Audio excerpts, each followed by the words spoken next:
I have gotten to watch organized religion be both an incredible blessing and an incredible harm to people. And that deeply informed this ethics book. Are you living in a way that contributes to the well-being of people? If you are, then whatever you believe is clearly supporting the good work you do in the world. Therefore, I can get behind that. If something is going to happen to us after we die, I have to assume and hope and pray that the God of that story nonetheless wants us to live well and do well and be well while we are here. If I live well and do well and be well while I am here, I think I am doing what that God would want. And I have to hope that if that is the God that exists, that my post-life life is secure. If I'm super honest, I would say I really am floored by anyone who doesn't agree with me on this one, and the only reason is just because I don't understand the other perspective. But do you think that there can be any legitimate morality or grounds for calling something moral or immoral if there were no supernatural being above us? Absolutely. I demanded, pleaded, called God on promises and was like, you have to show up or I am done. And he did. That's something to really think about. What does it mean that the God of the universe loves me? Are we saying that our God is bigger than their God or what? Man, you got my mind going crazy right now. I just think that is evangelical bullshit. And I don't fit in their box anymore. So feeling rejected from the church makes me feel far away from God. If I'm living out the love of God, love of the divine, then in some ways we're unoffendable. It's wrong to marginalize anybody for any reason. Sometimes we can just have some things about our perspective that's off until we encounter someone who can challenge our thoughts, have conversations with us, and we just continue to grow and evolve. I'm with you there. Yeah, I like that. That sounded like womp, womp, womp, womp, womp, womp to Rob. I'm a hardcore gospel lover. I do love the gospel. I just think we get it wrong. Girl, I was so highly medicated, I don't even know if you know. Oh, God, my people. Hey guys, I love this discussion and I love you. Hope everyone out there is doing well. Hey, listen. Here's a reminder. Take one day at a time. Anything else is too much. Let it sink in, man. It is a life-changing practice. Wanted to throw that out there. Throw it hard right in your face. All right, it's Dr. Amanda Udis-Kessler. It's not, but that middle name sounds country. Hey, Udis. Pass me that spittoon. I got to spit out my tobacco juice. She's awesome. So this conversation is an example of how much you can learn from someone who you have pretty significant disagreements with. Dr. Amanda doesn't believe that a belief in the resurrection is necessary to be a Christian. I don't think unbelief in it makes one a bad person, but I think it's the foundation of Christianity. I don't believe there's any grounds for morality outside of an intelligent supernatural being, i.e. God, the doctor does. And oh yeah, she's way smarter than me. So I don't know if she could say the same thing about me concerning this conversation, but at least on my account, even though she didn't change my mind on those two biggies, the scripture is true. Iron sharpened iron on this one for me, having read her book, Abundant Lives, and after talking to her on this episode. I hope you guys enjoy. Meeting you for the first time, I will tell you that I read Abundant Lives from start to finish. Really enjoyed it, and I'll kind of give you the rundown of how we're going to do all this, but how are you doing today?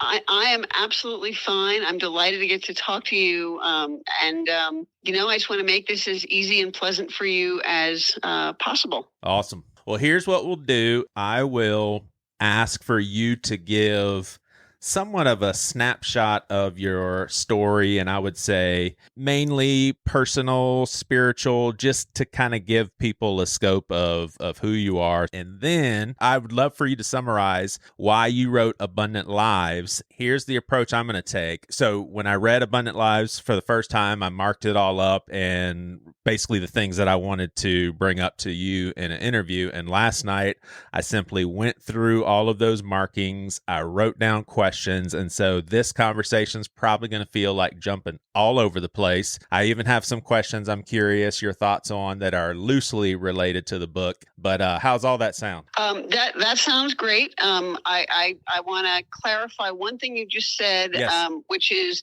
you were going to ask why I wrote the book as a separate question after I tell a little bit of my story, right? Exactly. Okay. And I'll even remind you. But yeah, give us a snapshot of who you are. And is it okay that I call you Amanda? That is absolutely fine. If you were going to introduce me at any point by my full name, I should probably tell you how to pronounce my last name, though. Why don't you do it? And it's Dr., correct? Dr. Amanda. You're welcome to just call me Amanda, but technically it is Dr. Amanda Udis-Kessler. Udis-Kessler. Is that Norwegian? It is not. It is some bizarre reworking of either Ukrainian or Polish Jewishery. Gotcha. Well, awesome. We are happy to have you on here. I know the listeners are about to be happy that they tuned in to listen, but yeah, give us your story. Okay. I grew up a secular Jew, actually, but I was on a spiritual quest of some sort, probably starting as a teenager. I grew up in New York City, and I particularly remember that my friends were sneaking out to get stoned, and I was sneaking out to go to evening religious services and different religious traditions to see if I could find one that I liked or that made sense to me. And you're how old around this time? Probably 13, 14, 15, something like that. Gotcha. I checked out a variety of religious traditions, probably everything from Baha'i to Episcopalianism. But at the time, they were all pretty homophobic, and that didn't work for me. So I just knew that I was going to have to keep looking and keep my options open. However, I did have a really formative experience when I was 16, music directing a production of Godspell at my high school. And I was just deeply and profoundly moved by the story, by the vision of community that it offered. And I noticed that every time I played the song All Good Gifts, that I would weep. And I thought, something's going on there. I'm clearly yearning for something or being moved by something.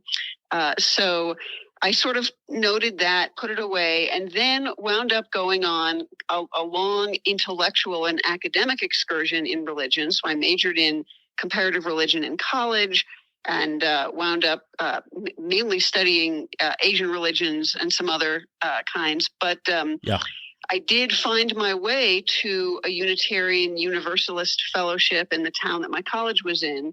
That connected me to the UUs, and I spent the next 30 years of my life with them. And this book actually has its original genesis, and I know we'll come back to this, but in my time with the Unitarian Universalists, and eventually a range of experiences led me to move from that tradition into the United Church of Christ, which is where I'm a member now, but I have ties to a bunch of other progressive Christian traditions.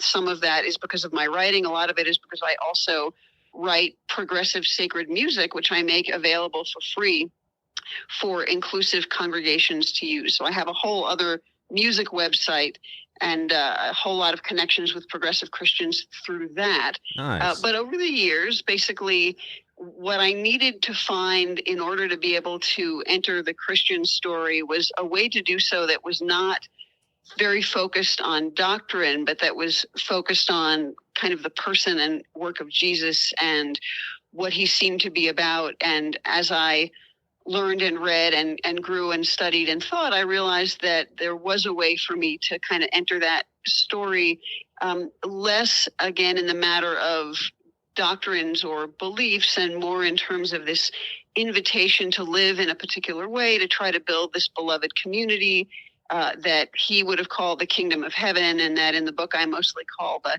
kingdom of God. And so here we are today. I'm a member of and the musician at a UCC church. I have ties to a United Methodist church as well that I write a lot of music for, and then some looser ties to the Disciples of Christ. Thank you. That's perfect. And I'm assuming that the desire for inclusiveness at an early age was it because you had self-awareness of your different sexual orientation, or was that just something you were super passionate about? But why was that so important? It was important because I was probably aware by the time I was 12 that I was attracted to women as well as men.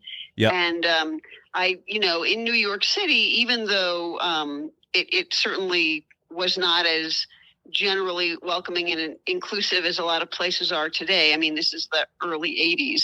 But nonetheless, it was probably one of the safer places in this country to grow up in terms of finding that out about yourself. And so that has really informed my spiritual quest. And the other piece that I didn't mention is that I ultimately went to grad school in sociology, and my doctoral research was on the lesbian gay inclusion struggle in the United Methodist Church. And in fact, I have a book about that came out a few years after my doctorate. So I have gotten to watch organized religion be both an incredible blessing and an incredible harm to people. And that really, I think, deeply informed this ethics book. I don't usually think of it that way. So thank you for helping me remember that. But, watching these people who were just passionate Methodists, very pious, very devout, but they happened to not be heterosexual, and seeing how the church treated them showed me both the ways that religion can be harmful, but also in seeing what they yearned for, it made it really clear that religion could be astonishingly beautiful. Well, I want to say we have a team of about 10 hosts, and one, I consider one of my best friends, lost her husband back in 2012 and just remarried with a woman. And then the other guy, Matt Oxley, who I love dearly, is a former Christian. Now he's I'll say unfortunately atheist, but I think he's also going to be okay in the end. But he is self-identified as queer. So I want to thank you on behalf of my friends, because you mentioned the 80s, and that was a completely different world. And I'm certainly not saying the LGBTQ community has it easy now, but my Lord, Dr. Amanda, the 80s, holy cow. I bet you could give us an earful of horrible stories of things you experienced. My gosh. I could, but let's not do that. There's so many other wonderful things to discuss. Yep. No, I totally understand. So I want you to know that my posture with these sorts of conversations is typically of a learner. So most, if not any of pushback you'll hear is for me to be able to further clarify. I really don't care that much about anything I would disagree with anyway. So my aim is to hit all these spots in your book. Again, thanks for writing it. Highly recommend it to everyone else. So let me start with page 5. It actually gave me a quick question. You gave I really enjoyed the description of progressive theology. And a question I have for you is, if someone doesn't believe in the resurrection of Jesus anymore, do you feel like, how would you address the question, hey, can someone still be a Christian and not believe in the resurrection? So first of all, I want to say that my answer is just my own answer, and different people who call themselves progressive Christians might answer differently. For me, the idea of believing in the resurrection, again, what I hear that as suggesting is that you believe kind of in a literal bodily resurrection in which the dead body of Jesus got up and walked around and had scars and ate fish and cooked for people and blessed people and so on. I think it is quite possible to be a progressive Christian and hold a metaphorical view of the resurrection of Jesus. And in fact, I'm probably among the progressive Christians who does. I don't think Jesus was resurrected once in bodily form. Personally, I think that those are stories that the early church told to try to understand the profound spiritual experiences they were having. But I don't think Christianity has to rely on those being literally true. And in fact, I think Jesus is resurrected literally every day that we love God and love our neighbors and love our enemies and work to make the world into the community of well-being that I think Jesus was preaching about. So for me, the resurrection is ongoing. It is in all of our lives insofar as we live into it on a daily basis. And it's not easy, but it is the invitation we have. Gotcha. And I think you referred to yourself as a non-doctrinal universalist. What is that? So what that means two things. One, I don't think that Christianity is the only way to salvation, the only way to heal the world, the only way to be in relationship with God. I can't believe that because I know so many people in so many different religious traditions, and indeed even people of no religion who are profoundly moral, decent people. So when I think about Jesus's invitation as I fumblingly understand it, many people are following it who wouldn't call themselves Christian. So in that sense, I'm a universalist. I believe the dream of God is for everyone, not restricted to people who identify as Christians. The non-doctrinal part is that and this is in keeping with some fairly good contemporary biblical scholarship, I am not at all convinced that Jesus thought he was God in any literal sense. As an observant Jew, Jesus could not possibly have thought he was God any more than Muhammad 700 years later would have thought he was God.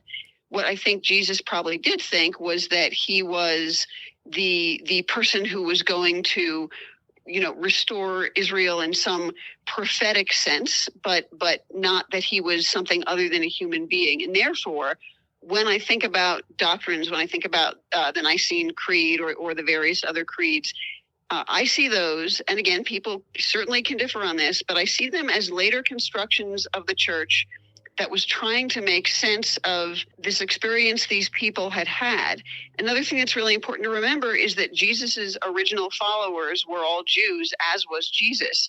And we don't really start seeing these other ways of talking about him until we are interacting with people who were steeped in Hellenic and Greco-Roman traditions. So when Paul writes about Jesus, and he does so very early after Jesus' death, it's before any of the Gospels, but where he is, the world he lives in, is really culturally influenced by Greek thought and Roman thought. And so the ways of thinking about Jesus that have been developed in the church are not necessarily ways Jesus could have seen himself any more than, say, an African American who has never lived anywhere other than the U.S.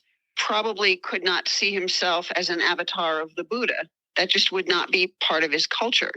So the non-doctrinal piece is, I absolutely believe that Jesus shows us a beautiful, compelling way to engage with God, but also that Jesus is not the only way to have a spiritual life or make the world better. And finally, that Jesus himself probably did not think the range of things about himself that the later church suggested he did. And I'm not yelling at the church for coming up with what it came up with. It came up with things that made sense to it. They are deeply and profoundly meaningful to people. They can contribute to making a beautiful world.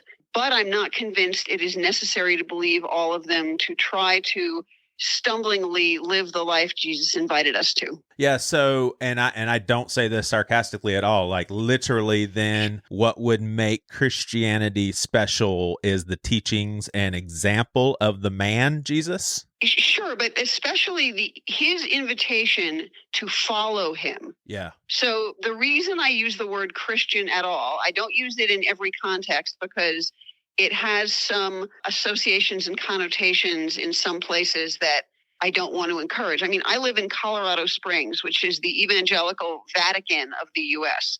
And when people call themselves Christian here without a word like progressive, other people are then entitled to believe that the person who calls himself a Christian is politically conservative, probably a Trump voter, right, probably does not support same-sex marriage, all those sorts of things. So, but in any case, for me, the word Christian originally meant kind of little Christ. It meant someone who was trying to live like Jesus lived, someone who was trying to follow the way. But before we ever had the word Christian, we had this phrase, people of the way. People who were followers of Jesus were called people of the way.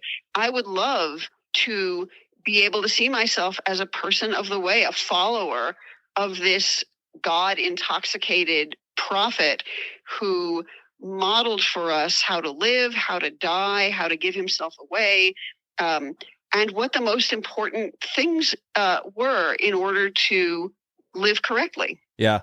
Well, let me give you a quick, and I can make this really quick because my listeners are super familiar with, but I forgot. I want you to know a little bit about who you're talking to. So I grew up very fundamentalist, very legalistic. It really screwed me up in the head.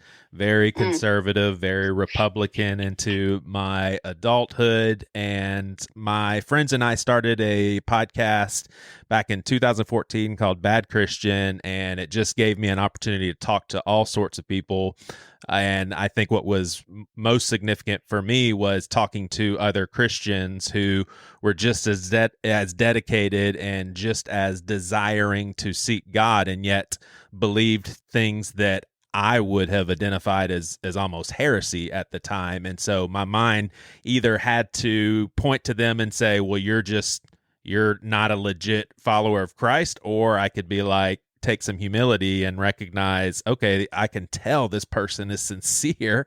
Like, so let me, dig in a little bit deeper. So fast forward 2024, and I'm curious how this lands. Like I think it may just be, if this is all it is, a childlike faith that I'll just take to my grave, then so be it. But right now, I truly believe that Jesus is the main guy. I do believe that it was perfect God, perfect man, but I believe that God, the Father, is so magnificent, knows humanity so well, and even looking at the teachings of Jesus, and I would even say a lot of the things that Paul says, I've been convinced that God saves everyone because God loves everyone and God wants everyone with God. And any sort of God that would say, I want everyone to be saved, I just can't pull it off. It doesn't seem to be a really powerful God. So I would consider myself very Christian, and maybe in today's measurement, maybe even conservative when it comes to who Jesus is, but very unlike, I would say, most of my brothers and sisters in the evangelical world.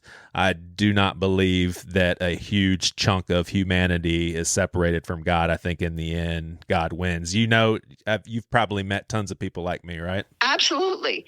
And one of the things that I want to point out is sort of a side benefit of the way I think about ethics is because I no longer am as worried about what people believe, except insofar as it influences how they act.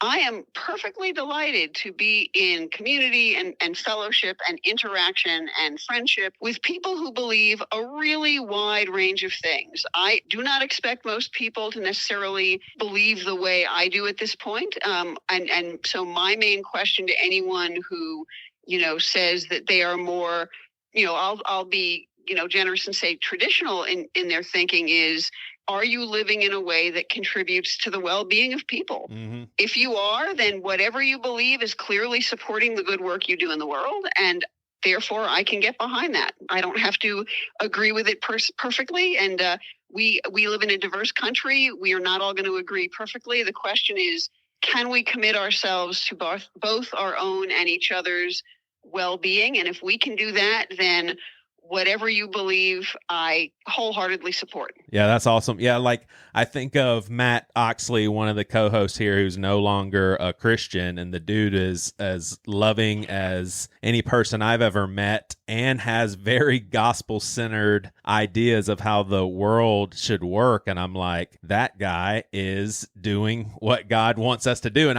I would even say that God's like, I know, I get it. I understand why he can't just believe anymore, and I'm still going to use his willing heart to love other people. Like, I hope it's all that simple, that's for sure. And I have great hope, and I'm becoming more and more convinced.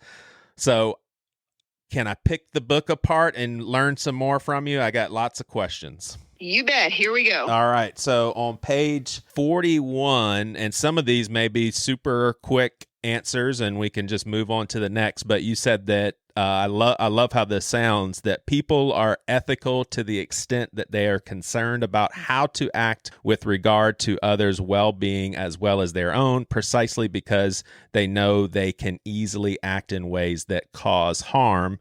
And then you said often enough we act with regard to others' well-being. Too often we act in ways that cause harm. So would you say the more concerned of people's well-being we are, the more ethical? Am I making that connection correctly?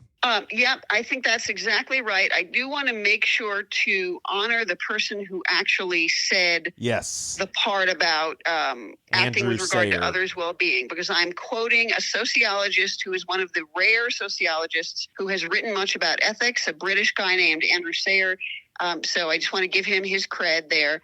But yes, I think that basically from the kind of thinking about ethics that I have tried to develop here, we are moral and ethical, to the extent that, and in the ways that we tend to both our own well-being and the well-being of other people. You could expand that to the well-being of the planet, the well-being of non-human animals. I mean, I don't do that in this book, but someone could. And I think where I want to be relatively quick with this one, but I think where the Christianity piece comes into this is I can talk about my own well-being and the well-being of other people without that being a religious matter. Once we start using language like love your neighbor and love your enemy, then we're beginning to get into things that Jesus talked about, and so, which I do later in the book. Yeah. But that's my fast answer to that question. Awesome. Yeah, and I have had this discussion with so many people. It's one of those questions I constantly go back to, because if I'm super honest, I would say I really am floored by anyone who doesn't agree with me on this one, and the only reason is just because I don't understand the other perspective. But do you think that there can be any legitimate morality or grounds for calling something moral or immoral if there were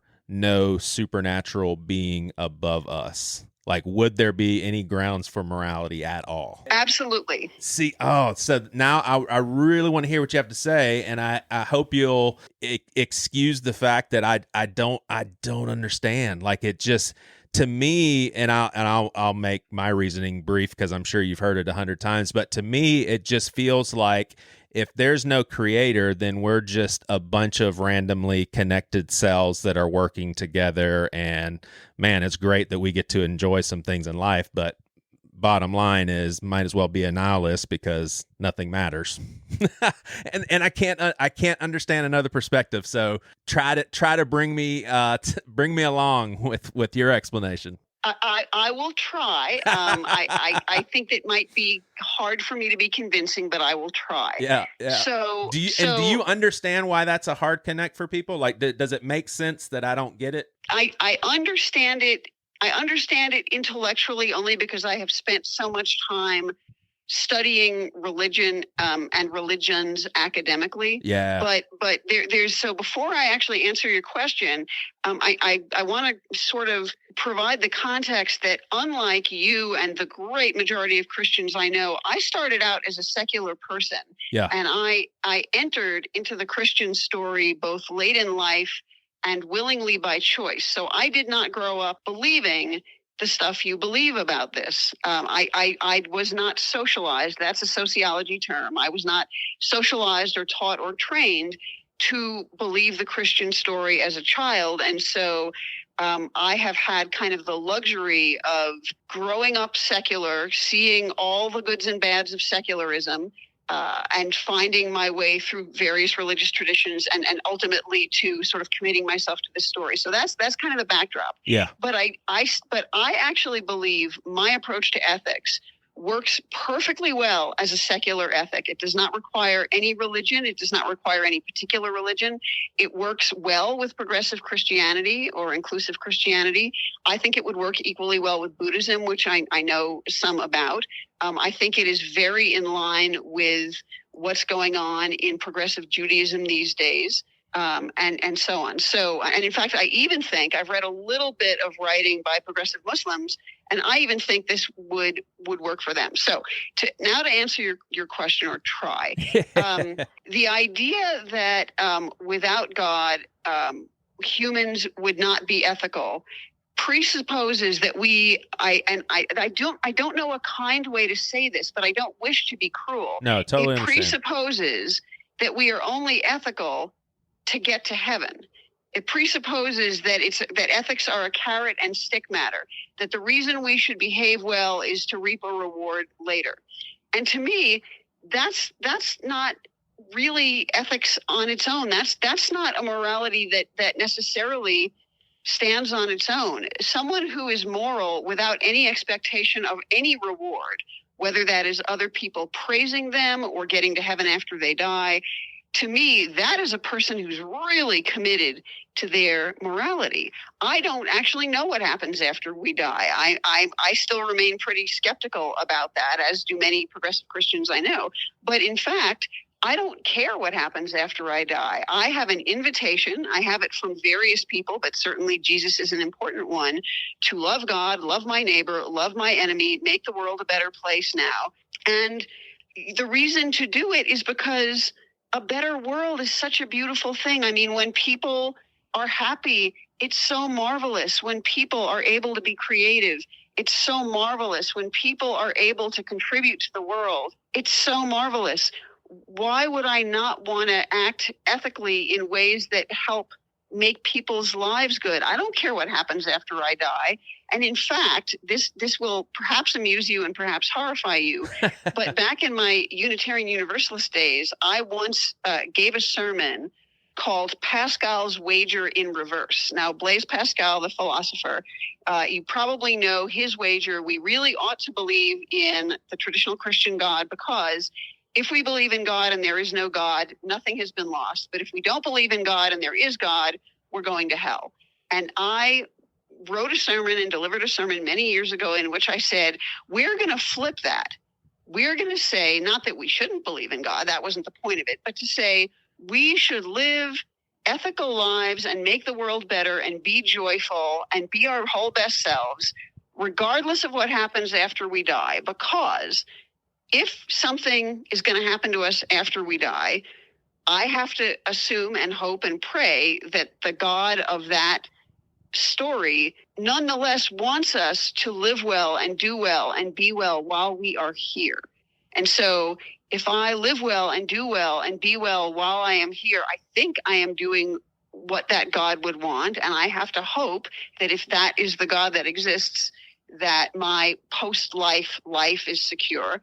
But if there isn't such a God, if that's not what God wants, that is still in my mind the moral way to live, for us to have good, rich, joyful, grateful, reverent, awe-filled lives, whatever happens after we die. And so, to me, and again, I don't know if I'm doing any sort of good job of convincing you, but the reason to live ethically is so that our lives and the lives of other people are good, independent of whether there is a God or which God it is, independent of which religion is true, and independent of what happens to us after we die. Gotcha. Yeah, it doesn't connect. I really appreciate that. Let me ask one because I don't want the whole conversation to be about this. There's much more for me to learn. But so let me use a really extreme example, and it's probably a simple answer, but what would you say about very evil people that did very evil things but thought they were doing good, like a crazy person like Hitler? You would just say, Joey, come on. It's common sense. You know what it's like to cause harm, and you know what it's like to be a blessing to someone. Stop making it so complicated. And I'll give you one more example. Let's say my daughter is really, really sensitive in social settings, and some boy in the store is making her super uncomfortable, and I just shoot them. And I'm like, my job is to protect my daughter. Well, almost everybody would say, what, are you crazy? You can't just go around shooting people. That, he wasn't going to hurt you. But I could say, no, the best thing that I want to do, my number one goal is to protect my daughter. I would be wrong, but what if I thought that I was right? Sure. No, I mean, and so that is a really interesting dilemma or set of dilemmas, because there's really two entirely different dilemmas there. You have so much patience with my questions. I appreciate it. No, these are great questions. So first of all, the simplest sort of Christian answer to this is that Judas sat at table with Jesus at the Last Supper. And again, however you sort of interpret how literal that was, or the descriptions of what happened or whatever, and depending on, which gospel we're looking at, Jesus fed Judas, Jesus washed Judas's feet, Jesus presumably knew, that Judas was going to betray him and therefore sort of contribute to the ending of his life, and whatever else Jesus thought. I'm sure he wasn't, eager to die. I don't think really any of us are. Mm-hmm. So Jesus was so centered in God, in the love at the heart of all things, that he had the capacity to eat with and serve and tend the person who was literally going to betray him. Now, I do not for 5 seconds think that I have even a fraction of that peace or patience or spiritual discipline or anything. So I am not in any way comparing myself to Jesus. Please don't think I am. I do think that the idea I pose in, I think it's chapter 5, that loving our enemies means wanting them to flourish. It doesn't necessarily mean helping them hurt us, but it does mean wanting them to have the same good lives we would want for ourselves somehow, can at least inform how we think about these questions. So I also, because I'm a sociologist, and because as a sociologist, a lot of my training is in how social inequality works. And I actually have a second book coming out in a couple of months from a different publisher, literally called Cultural Processes of Inequality, a Sociological Perspective. So I am not just sensitive to the harms I've personally experienced as a woman and a queer person, I am also particularly sensitive to how racism works and how white people contribute to racism. And so I don't think that the sort of theological ways of thinking about evil are sufficient in order to sort of make the world better. I think we need to draw on social science. I think we need to understand the contexts in which people live that enable them to be prone to cause harm. So, for example, in your second example where you shoot a guy who's making your daughter uncomfortable, the impulse to protect your daughter is a loving and wonderful impulse. And in that sort of hypothetical situation, your perception is that your daughter and that guy cannot both flourish at the same time. You need to protect your daughter, so you're going to shoot this guy. I would then ask all sorts of questions like, what kind of culture is it in which the way we protect someone is by killing someone else? I would ask, what are the gender dynamics at play there? I mean, there are lots of awkward but interesting questions that we could ask. And so, I don't think there is a simple answer to why evil exists. I certainly think people with mental health challenges can act in ways that cause harm or that make it hard for other people to kind of get their needs met and so on. But then I ask, well, why as a society do we have so much anxiety and so much depression? Is it just literally biochemical mental illness, or are there things about how our society is structured that cause some of that harm? And there's a ton of research. I actually discussed this in my other book a little bit. There's a ton of research about how social inequality causes mental illness and harm to people who are devalued and treated badly.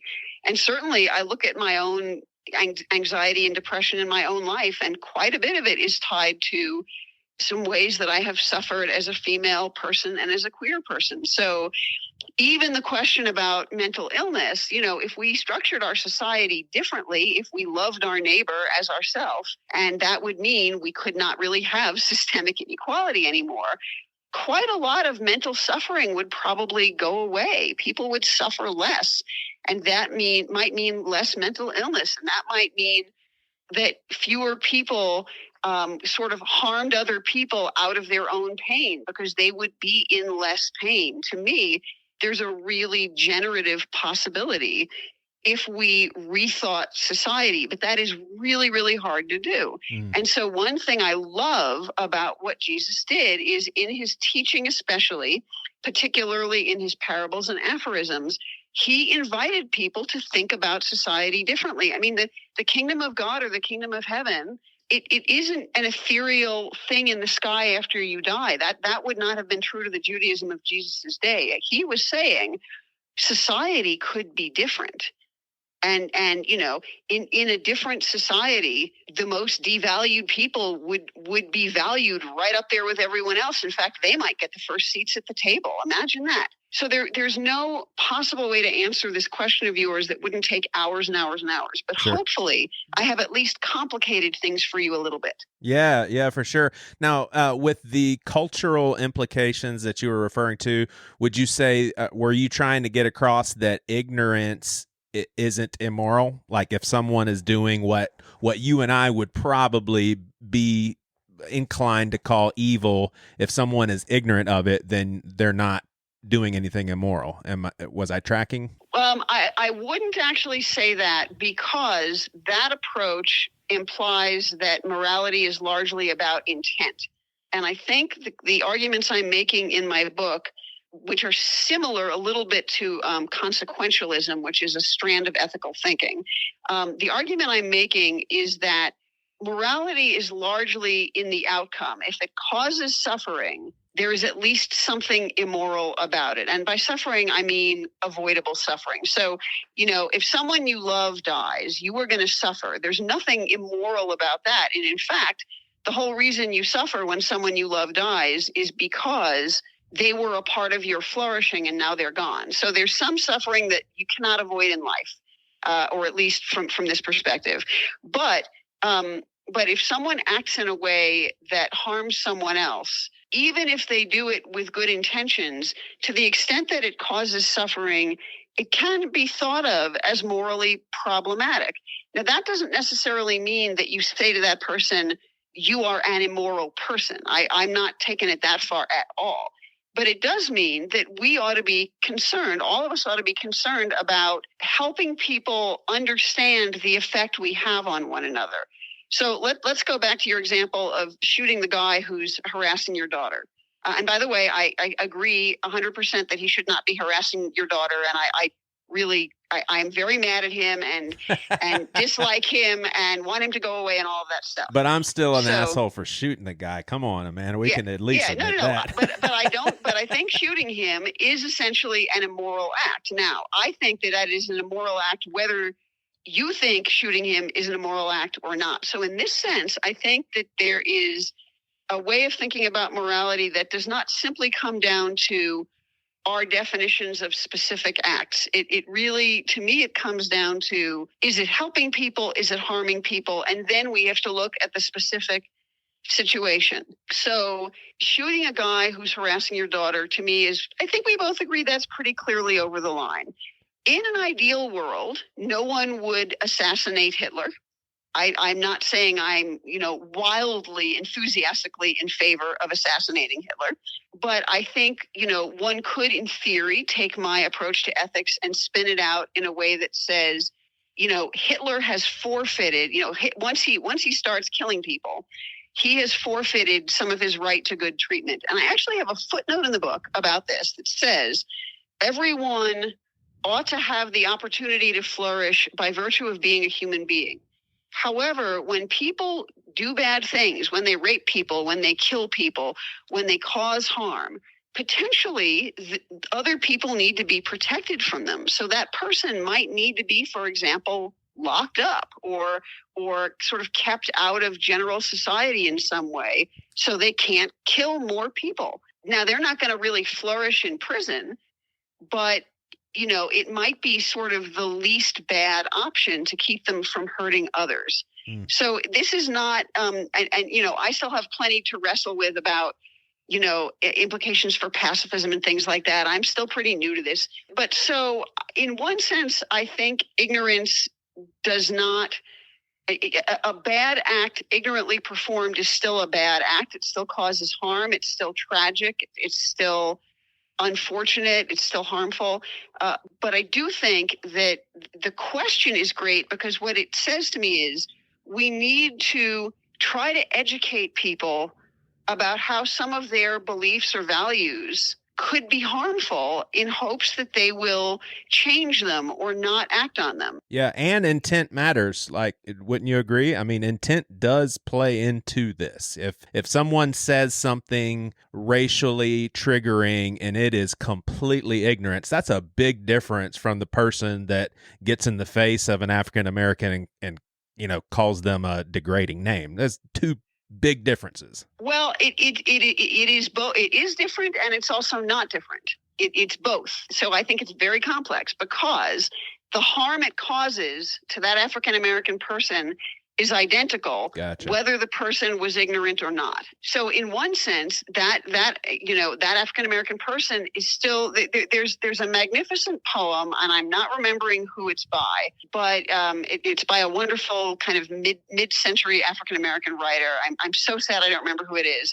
And it's a poem about being a child in Baltimore and being called the N-word by a little white boy, I think maybe on a tram or a bus or something like that. And clearly, the little white boy in this telling, and I believe the poem is based on a real experience, that clearly the little white boy is ignorant. There is no denying that the little white boy has been taught, by people who he trusts and loves, that, that Black people are inferior and can be called names. So there is no question about the kid having ill intent in the same way that, say, an adult would. But nonetheless, the poem ends something like, I was in Baltimore from May until December. Of all the things that happened there, that's the only one I remember, or something like that. Yeah. So clearly this being called the N-word for the first time in a situation where the narrator is smiling at this little white boy, wants to befriend him, and the little white boy sticks out his tongue and calls him a name. It is traumatizing for the narrator. So I am not so worried about protecting the little white boy in this case.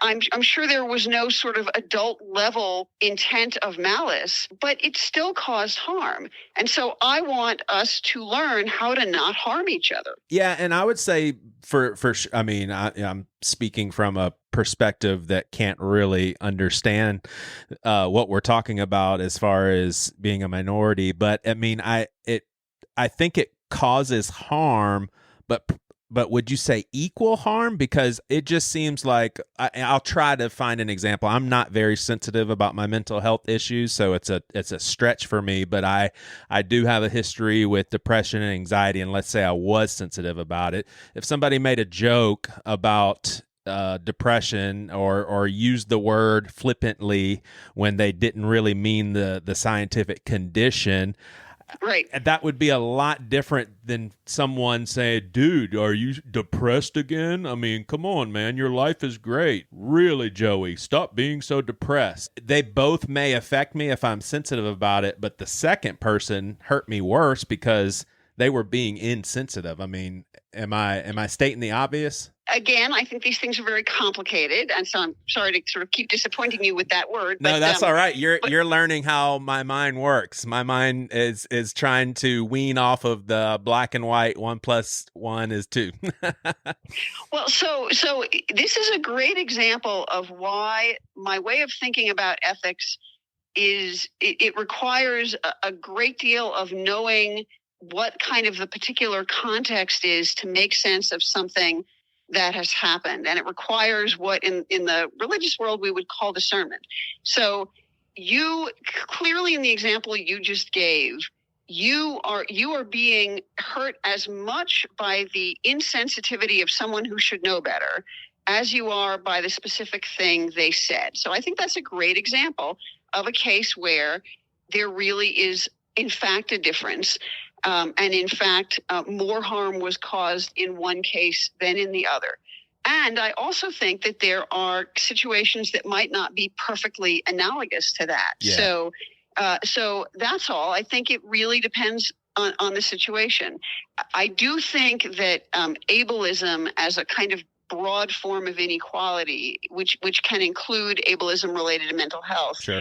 It does share some things with racism and sexism and so on. So certainly it is possible, to cause harm around physical or mental health in ways that are very similar to harm around race or whatever. But I think the example you've given is helpful because it's different from what I'm imagining in the context of, the little boy calling the other little boy the N-word. Yeah. What I would say is your situation, it's not, your description of it doesn't ring false to me, but I think it's simply different enough in context that I would say it's not a good counterexample. It just shows for me, it just shows how complicated this is. Yeah. Oh, this is so good. And I'm nervous to ask this question because I want to get to everything. So I'm just going to try that. But the whole morality topic is just so interesting for me. So I thought of some more, I don't know if it would be pushback, but just would clarify. Would you say that animals, and what I mean by animals is what we refer to as animals, not humans, even though I get that humans are animals, but are all animals immoral, like real deal immoral because of their ignorance? Because animals do go around raping, animals do go around killing and eating, and animals steal young from the mom and eats the kids. So would animals be immoral but just ignorant of it? So I think, interestingly, like human beings, though also different from us, what I have read on this topic, which is nowhere near enough, but what I've read suggests that animals are also both moral and immoral. That is, sometimes animals act in ways that benefit other animals, that benefit their communities. They take care of each other. They support each other. So I would have to think more about whether ignorance is sort of an important criterion for animals. But clearly, they have some ways of engaging with each other in communal contexts that we don't fully understand yet. But plenty of animals are pack or communal animals, and they do harm each other all the time, and they also take care of each other all the time. So they collaborate, they are cooperative, and they are, violent and vicious and kill each other. So both things are true. So it's hard for me to know what to say about the issue of intent there, because I don't necessarily know what they are capable of thinking. So I just don't want to ascribe. I don't want to ascribe ignorance to them if that means that that they sort of could know better, but they don't, because I'm not sure what they can know.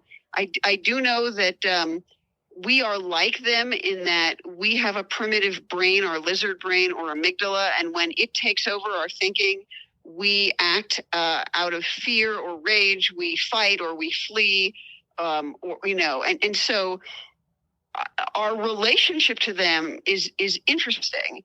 But I'm not competent to answer the question of whether their moral or immoral behavior should be ascribed to ignorance or not.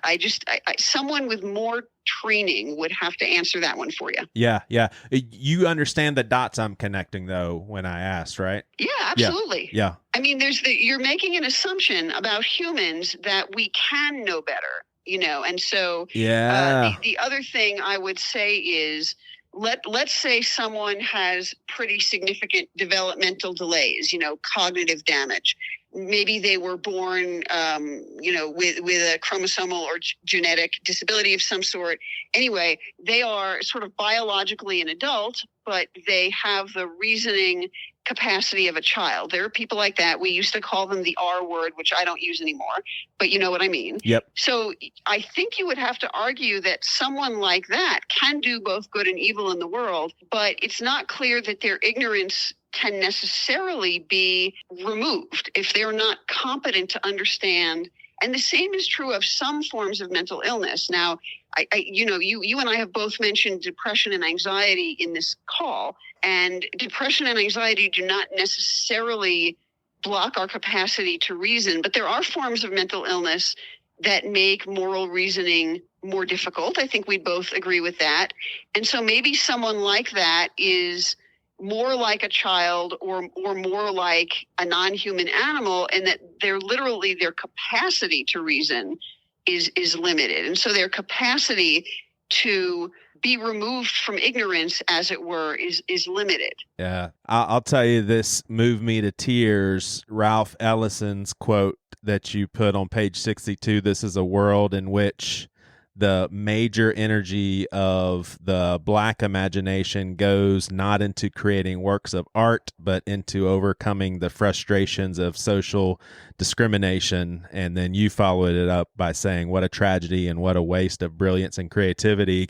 I thought, I'll just say, in the South, unless you are racist and you just want to stay away from anybody but white, like you have Black friends, you're in community with Black people. So from the time I was in public schools all the way up until now, many close relationships, but specifically on this show, two of our hosts are Black males. And I was reading this and I was thinking to myself, the sheer unbelievable volume of humans that, and I was just talking to my parents about this, born into slavery, died in slavery, and the brilliance that the world never encountered because of the Black person's position. It just is mind-boggling. Like, I could not imagine a world where people weren't getting to hear Stoy and Robbie on this show and their music and their wisdom. And that struck me hard. Sure. Yep. There was a mention, and I would love more clarification. You were talking about the grief that you experienced following the mass shooting at Club Q. And, that was part of the introduction of the book also. You say something about finding out that more than 300 state bills were introduced to limit LGBTQ students and teacher rights across the United States in 2022. Like, that is crazy and heartbreaking. What? I mean, give me a somewhat of a hint of what these bills are. Sure. So they often go by the name, "Don't Say Gay or Trans," and that's kind of the phrase that's been attached to them. And they are laws that teachers may not reference lesbian or gay or bisexual or trans issues or history or talk about inequality as it relates to these groups. And that if they do so in a state that has laws against it, and if a student in the class, say, reports to their parent that the student talked about this, the parent can then contact the administration, the principal, the school board, whatever, and that teacher can be fired. So, and I believe there are some states that were toying with putting teachers in jail for that, though I don't think that went anywhere. But basically, the message it sends, if there are topics that cannot be talked about in school, and those topics involve entire communities of people, their lives, their history, their suffering, their contributions, all those things, what that says to me, and this is actually something I write about in my other book that's just coming out soon, is that the comfort of people who are opposed to homosexuality, that the comfort of those people is more important than the well-being of those lesbian and gay kids, or those kids who maybe have lesbian or gay parents, or, an uncle or a friend or whatever. So there has been there have been a ton of laws proposed and passed, and a lot of them have to do with sexuality. As you probably also know, in the past few years, there have been a ton of laws passed to try to limit teaching about racism on the grounds that makes white people uncomfortable. Wow. And so to go back to Jesus for a minute, Jesus was really clear that people should be prepared to be uncomfortable in the service of his vision. So he was not offering everyone despite sort of some of the language in the pietist hymns of the late 1800s, the whole, I walk with him and we're in the garden together and he eases all my fears and so on. I mean, that's a beautiful kind of set of images. I'm not criticizing it, but the actual stories and aphorisms of Jesus are designed to make people uncomfortable. They are designed to raise hard questions. Jesus asks us to do uncomfortable things, and in fact, the phrase, take up your cross and follow me daily. I find that really fascinating because with the word daily, Jesus is not saying, go get yourself killed. He's not saying, go get yourself martyred. He's saying, put the love of God and neighbor and enemy so high up on your to-do list that you are willing to suffer for it, that you are willing to have people think you're crazy because you love your enemy, that you are willing to have people think that you're weird because you support women's rights. I cannot tell you how many friends I have who have left evangelical Christianity and become progressive Christians because, they did things like have gay sons, and when they tried to take care of their sons, they received really clear messages from their churches that was not okay. And so they had to be willing to look like fools in the eyes of their conservative religious comrades in order to care for their gay sons. I mean, that's just one example. And so in the same way, white people had really better be willing to be uncomfortable when it comes to dealing with racism, because we are not going to get rid of racism unless we white people are willing to be uncomfortable about it and uncomfortable about our role in it and figure out what we can do to change it. And just for the record, we should be uncomfortable of the history. We want to make a rule to keep us from being uncomfortable. It should make us uncomfortable. Good Lord. Exactly.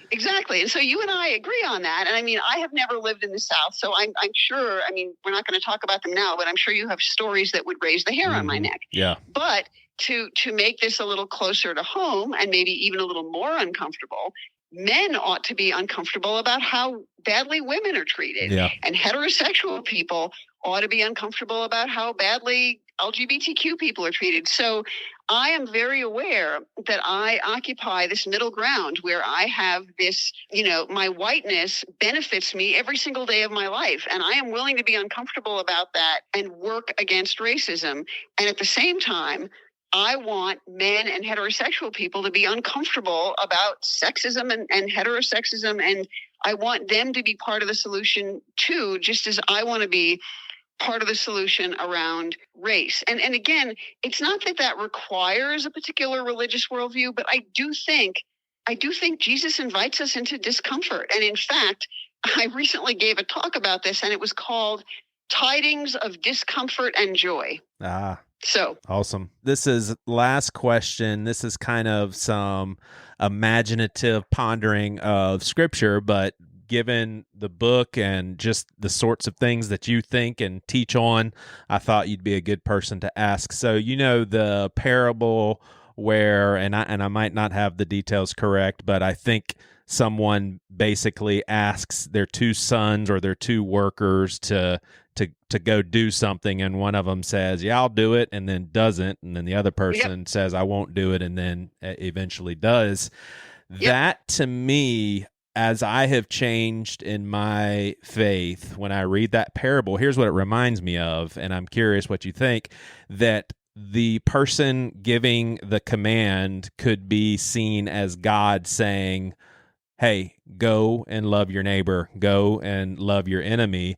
And you've got many people who say, I'm a Christian, I go to church, I have the right beliefs, but at the end of the day, when it comes to the real deal marching orders, they're not doing it. And I'm a metaphor, just a fictional person. I'm not picking on anybody specifically, but there's a lot of people, including myself, in seasons where it's more about my beliefs than it is how I'm acting, where the second person could be someone who says, you know what, I just don't ascribe to these beliefs, but I'm going to go love my neighbor and I'm going to go love my enemy. That would be maybe the second person that says, nope, not going to do it, but then does. Or am I really stretching here? I think that's a wonderfully creative interpretation of that parable. I love that. I mean, there are many, many ways that we could play with that parable, but I think that is a perfectly legitimate way to play with it. And there's this concept. I have mixed feelings about it. I'm not remembering right now who came up with it. It's the idea of the invisible Christian. It was some, I think, 20th century. Gosh, I wish I remembered who it was. Anyway, Yeah. It's the idea that there are people who are doing Christian work in the world despite not being Christians. And even though I think a person like that might not want to be referred to that way because they might be like, well, that's not my identity, so don't call me that. And I understand that. But I do think that to the extent that Christianity, or indeed any religion, it is morally good in the world, it is inviting us to love, to help people live well, to help people flourish, and so on. And so I absolutely agree that someone who says, yeah, I'll do that, I'm doing it, but in fact, that's not what they're doing. I think it is really a very fair question to ask. What are the fruits of their labors? Does their tree bear good fruit or not?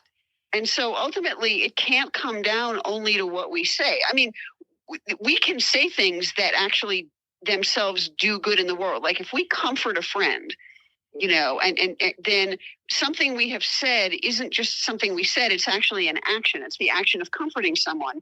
And that does good in the world.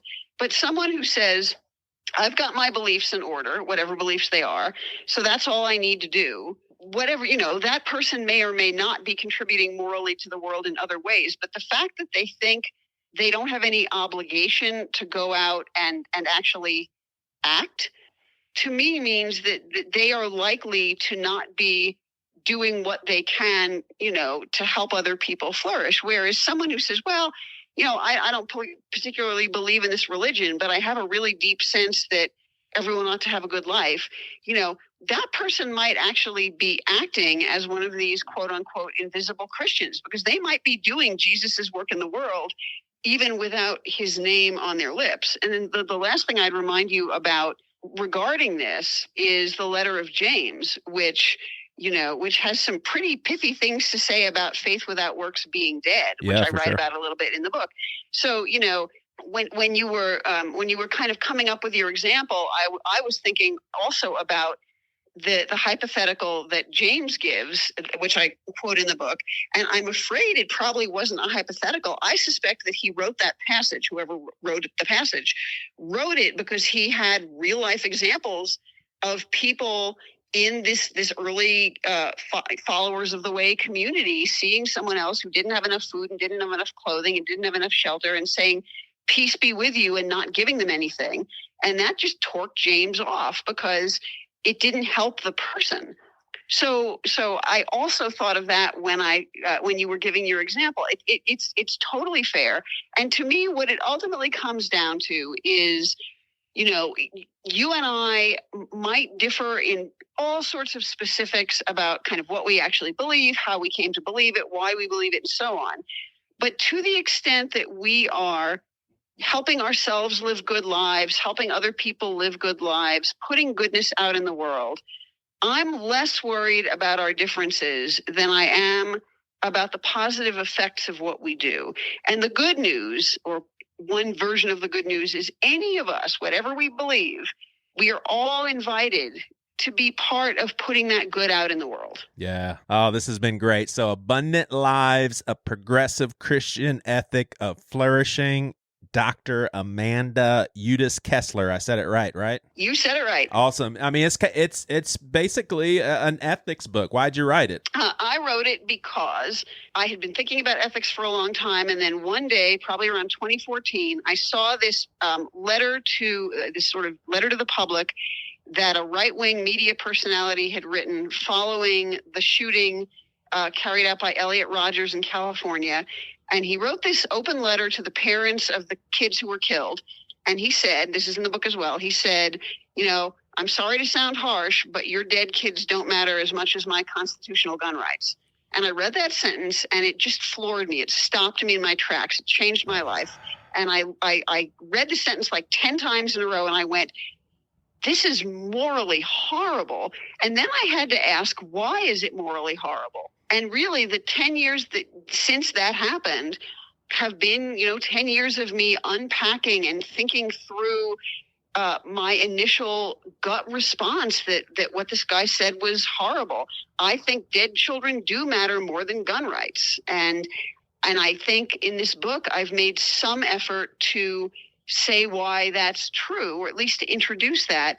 And I will say that this book, again, it didn't start as a Christian book. It started as a series of sermons in Unitarian Universalist churches aimed mostly at atheists. So only later, as I started to shift into progressive Christianity myself, did I realize this is really a good fit with progressive Christianity. And so then the second half of the book really is my attempt to take the first half of the book and put it in conversation with what's happening in progressive Christianity today. And the fact that a progressive Christian publisher would publish it, Pilgrim Press is the imprint of the United Church of Christ. To me, that says that I made the correct assumption that this was a way of thinking about being Christian. And then when Brian McLaren, who's a very well-known progressive Christian author, he's been on this podcast a few times, wrote his blurb and calls it, one of the best introductions to progressive Christian living I've ever seen, which is astonishing. Yeah. What that tells me is that tying this way of thinking about ethics to Christianity really works.